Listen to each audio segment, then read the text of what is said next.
so much, Jessica, for that insight into EB Impact's journey and for highlighting some of the sustainability exchange youths in our community, some of whom are in the room with us tonight. And of course, for finally launching the Education Grant, a program that we're super, super excited about at the team to roll out and launch.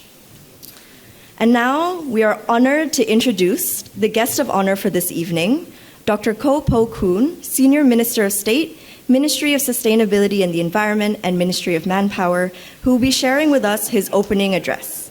Dr. Koh, thank you so much for making the time to be with us this evening. We'd like to invite you to stage.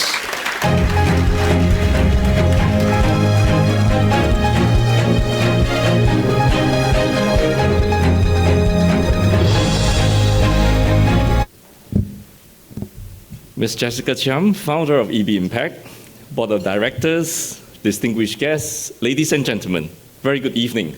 I'm very happy and it's a pleasure to join you this evening for the EB Impact Charity Gala Dinner to witness the launch of EB Impact Sustainability Education Grant. I mean, this is a very useful educational grant to fill the gaps that we have today and to also send a strong signal that we want to encourage our youth to take on the mantle of driving climate change action. Now, at last December's COP28, the UN's annual climate change conference, the world came to a historic agreement following the conclusion of the first global stocktake to transit away from fossil fuels, triple renewable energy capacity in the world, and to double energy efficiency improvements globally by 2030. These are all important historic agreements that the world has come together. However, the global stocktake was also a stark reminder to all of us that the current efforts that we have all undertaken are not sufficient to keep us within the 1.5 degrees Celsius temperature rise target that we've all been striving for the last few years. And more than ever, countries realize the urgent need to take urgent climate action, take efforts to reduce their emissions. In fact, many countries around the world are impacted by extreme climate events. You read about them in the news almost on a daily basis. Big and small, somewhere in the world, someone is experiencing the impacts of extreme climate change. And climate change, of course, is an existential issue for a small country like Singapore. A small, low-lying island state, we will be impacted by climate change, including the effects of sea level rise. The increasing occurrence of these erratic, extreme climate events around the world will also impact our food and water security. And increasingly, we are starting to feel those impacts as well, as countries take protective measures to safeguard their own food supplies, and a country like us that imports more than 95% of the food we consume will be increasingly under duress.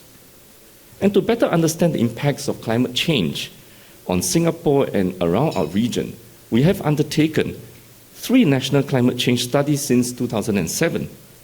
These studies provide very useful climate projections for Singapore and Southeast Asia until the end of this century. And it will help shed valuable insights to help us better plan and strengthen our own climate adaptation measures. The 3rd National Climate Change Study, or V3, was in fact released just last month. The bad news is that it shows that we have to contend with more extreme climate conditions going forward, including accelerating rate of sea level rise, higher temperatures, heavier rainfalls, and more prolonged and frequent durations of dry spells. So what it shows is that from the previous study to the more recent study, the projections have gotten worse. Now, while end of the century might sound like it's a long time away, we are unfortunately already feeling the impacts of climate change. 2023 was Singapore's 4th hottest year on record. And for the rest of the world, it was the warmest year on record as well. And unfortunately, this is not the kind of records we can pat ourselves on the back and say, congratulations. It is something that should get all of us really worried. So the effects of climate change and the impacts of it are very real.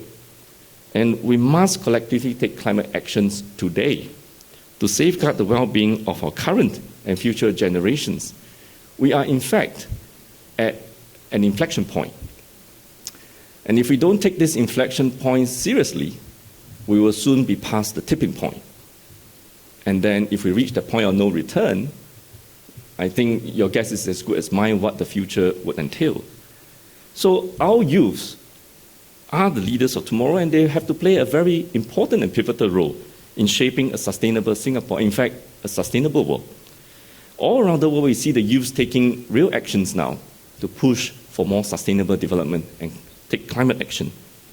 For the first time, Singapore sent an official youth delegation to COP28, with participants identified from the Climate Youth Development Program.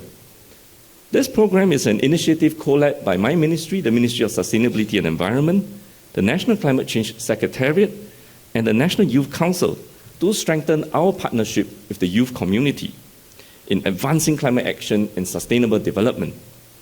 And in addition to learning more about international climate negotiations, which is an important part of driving change, our youth delegates also hosted guests and helped to share the Singapore story at our Singapore Pavilion. They share how we are taking action here in Singapore. They also organize programs to profile our youth climate actions. So I'm heartened and very encouraged by the passion and enthusiasm that they have shown, and hope that their activism and commitment will inspire many more youths in Singapore to also take up the mantle and the challenge of driving sustainable development. Indeed, more youths in Singapore are emerging as agents of change to make a difference in their own respective communities. Every positive action, no matter how small, maybe for this particular occasion, every single cent, no matter how little, that you contribute to the fundraising is important, because each and every bit of contribution adds to the greater cause of environmental sustainability. Now, some of the youths who are changemakers are amongst us today. For example, let me just take the chance to mention some of them, because I think they're doing very good work and very interesting work, and they deserve to be recognized. Ms. Ong Chu Sien, is she here today? Just a wave. Ah, there she is. Chu Sien is the founder of Megorium, a business that transforms plastic waste into road construction material. This is about closing the loop and circularity. Ms. Kong Man Jing, I think she's somewhere there. Where is she? There? Ah, okay. Or maybe she's more famously known as Biog Girl MJ. She creates accessible environmental content to educate and engage communities on climate change. And I must tell you a story about her, because she stays in my constituency, actually. So I was walking around with her one day. You know, as the Member of Parliament, usually you're the one that gets the attention when you walk around. On that day, we were walking around in the estate, and then we came across a group of maybe 20, 30 youths, probably like middle schoolers. They all suddenly got very excited, and I thought they were excited about seeing me. And then when they came towards us, they all surrounded her, and they were like taking Wi-Fis with her. And then I found out that these 30 youths or so, they were not Singaporeans. They came from Indonesia on a study trip to learn about sustainable development in our housing estates. But they know MJ because they were following her video series. And this shows the power of how our youths like MJ can leverage on social media through their educational content that they put out to even galvanize change in a different part of the world without having to be physically outside of Singapore. That is the power of our youth today. So well done, MJ.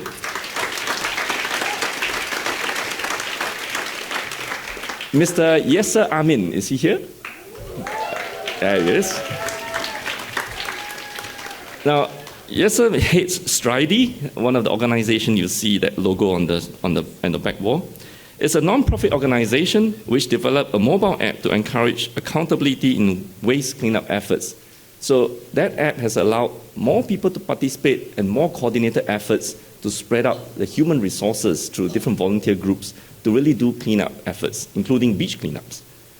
Well done. And we have another one. Mr. Ho Xiang Tian, is he here? Right, Xiang Tian? We just met yesterday? Xiang Tian is a co-founder of Le Parc in SG, an environmental advocacy group which organizes discussions with subject matter experts and members of the public on environmental policies. Now, he's also on one of the subcommittee that we formed recently to talk about the Singapore aquaculture plan. How can we better plan from infrastructure to resources to make sure we can develop aquaculture for food security here in Singapore in a sustainable way while taking care of the marine environment. So Xiang Tian is someone who can actually bring people together, but he's also actively participating in shaping policy. Thank you, Xiang Tian. And last but not least, Mr. Miia, is he here? Okay. Miia runs Umami Bioworks, a company that produces cultivated seafood using innovative production methods. So you can see among all our youths here today, those few that I've just mentioned, in their respective areas, putting their own strength forward, driving their own areas of interest to influence change in a larger community space, they are making impact in a diverse range of issues that will help drive sustainable development. Especially here in Singapore, I do hope that many of the things you do, like what MJ has done, will also spread beyond Singapore and impact the wider ecosystem around us. So thank you for your good work, and we look forward to your continued contributions towards our sustainability journey in your own very respective ways and unique ways. Now, as you heard from Jessica earlier, education is a key enabler to catalyze collective change. And our youth, when they're equipped with the right knowledge and skills, are an important driving force behind creating a green and resilient shared future. Under the Ministry of Education's Eco-Stewardship Program, environmental education is incorporated into the campus, culture, curriculum, and community in our secondary schools, primary schools, and our institutes of higher learnings, especially also our junior colleges, to enhance our students' understanding of sustainability and climate change, and to build sustainability-conscious mindsets and habits in our next generation from young. Socialize them, equip them with the knowledge, help them to realize this is as much their responsibility as anyone else's. And our Institutes of Higher Learning, or IHLs, partner with companies, agencies, and community groups on research and innovation projects in sustainability and develop new solutions to advance our national sustainability agenda.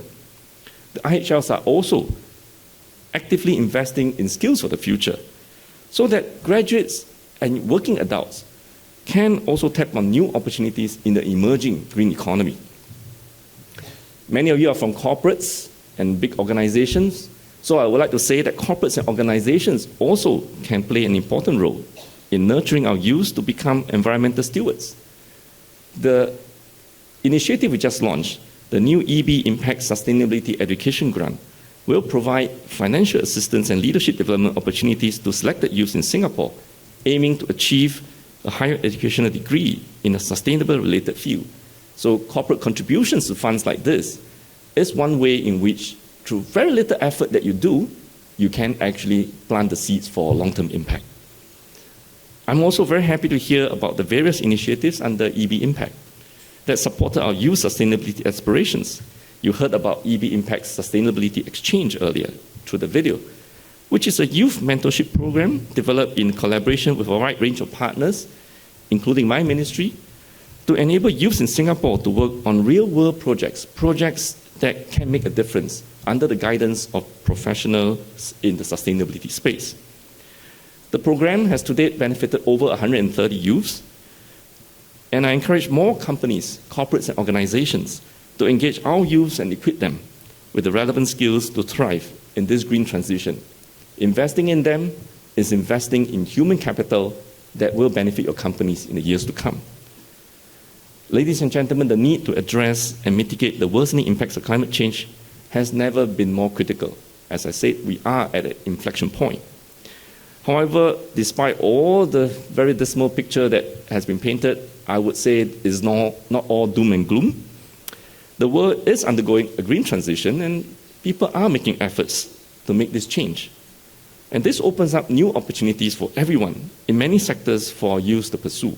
And if we can continue to drive those opportunities and equip our youth, I think we can speed up the transition much faster.